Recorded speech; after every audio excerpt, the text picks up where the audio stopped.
Hey guys, welcome back to the channel. My name is Cody Mulanax. I'm from Boonville, Arkansas, and this is my 2020 bike check.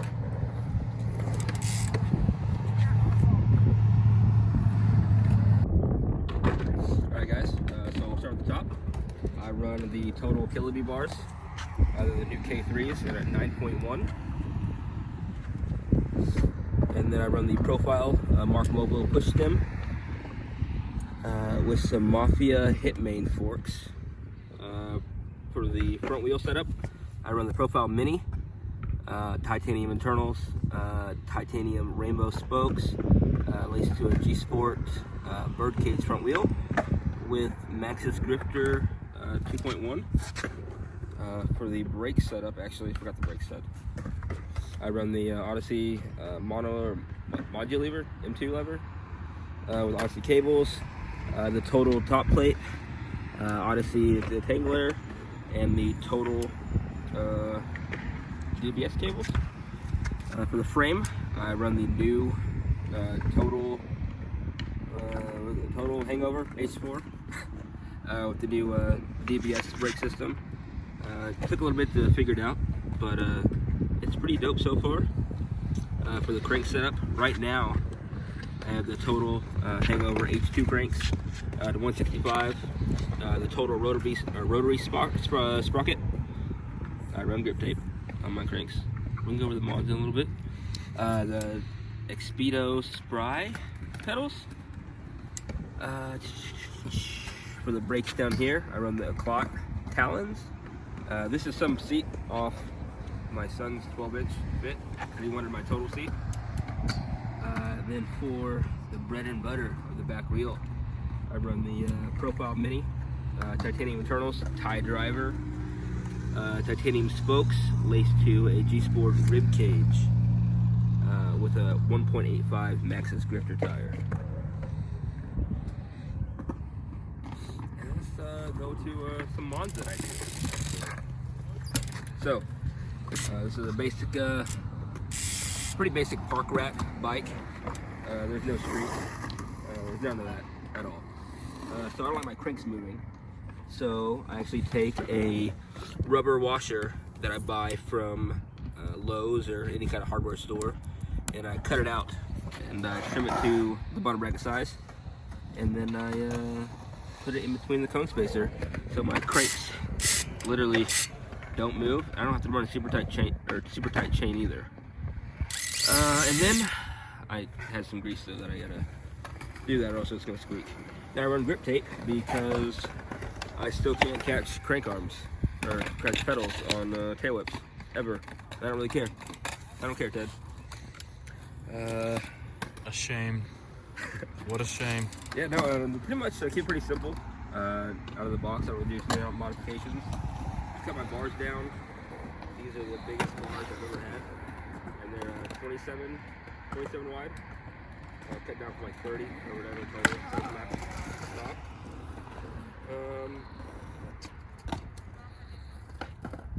Oh yeah, I run a bar end in my front tire, like most park rat kids, to help me with foot jams. Cause you don't do. I will do foot jams. Do one right now. In the bowl. I just got small feet.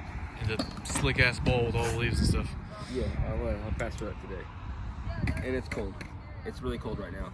Oh, it's like 40. It's not that cold. Yeah, it's cold. Then I throw clear brake pads. I don't really know. So I put this bike up 2 days ago. Haven't rode it yet, besides that one back flip. And let's go get a couple clips in.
Alright guys, just had a tiny little session.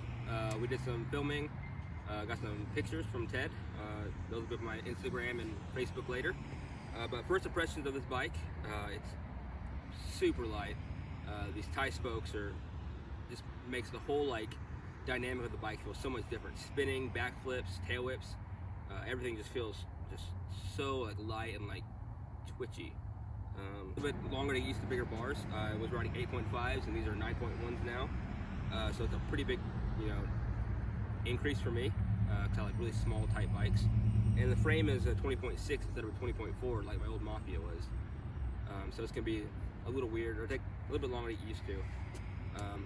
But not really sure what direction we're gonna go with this channel. I know I want to make some how-tos pertaining to all sorts of riding, like how to tail whip, backflip, flare, turn down, 180, foo-fanoo for the guys that love brakes.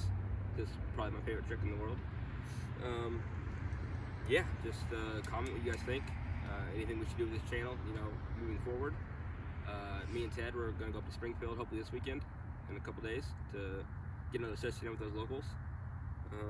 Yeah, just like and share this video if you would.